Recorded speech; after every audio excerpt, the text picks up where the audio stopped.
నందమూరి బాలకృష్ణ నటించిన most awaited చిత్రం అఖండ 2 దసరా కానుకగా ప్రేక్షకుల ముందుకు రానుంది.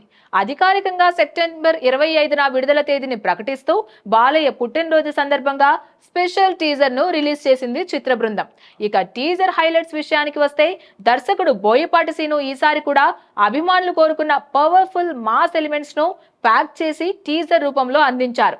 హిమాలయాల్లో ఓ మునివేషంలో కనిపిస్తున్న బాలకృష్ణ సూపర్ గా గూండాలను ఎదుర్కొంటూ శక్తివంతమైన డైలాగులను చెబుతారు.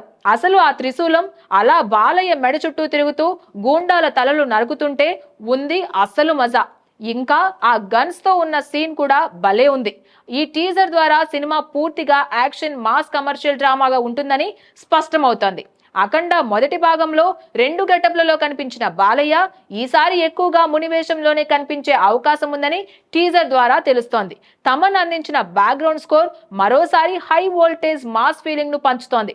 ఇంతవరకు ఉన్న రూమర్స్ ప్రకారం అఖండ 2 ఈ ఏడాది విడుదల కాకుండా ఓజీ క్లాస్ తప్పించుకుంటుందని ప్రచారం జరిగింది. కానీ ఇప్పుడు మేకర్స్ ఈ టీజర్ తో సెప్టెంబర్ 25నే థియేటర్లలో సినిమా రిలీజ్ అవుతుందని క్లారిటీ ఇచ్చేశారు. అంటే పవర్ స్టార్ పవన్ కళ్యాణ్ నటిస్తున్న ఓజీ చిత్రంతో డైరెక్ట్ బాక్స్ ఆఫీస్ క్లాస్ జరగనుంది. మొత్తం మీద బాలయ్య బాబు మళ్ళీ ఫుల్ పవర్ లో బోయపాటి మాస్ ప్యాకేజ్ తో రెడీ అవుతున్నారు. ఈ దసరా బాక్స్ ఆఫీస్ వద్ద తలపడేందుకు బాలయ్య వర్సెస్ పవన్ ఫైటే హైలైట్ కానుంది. Please subscribe to the channel and download the Politicos app from the links in the description.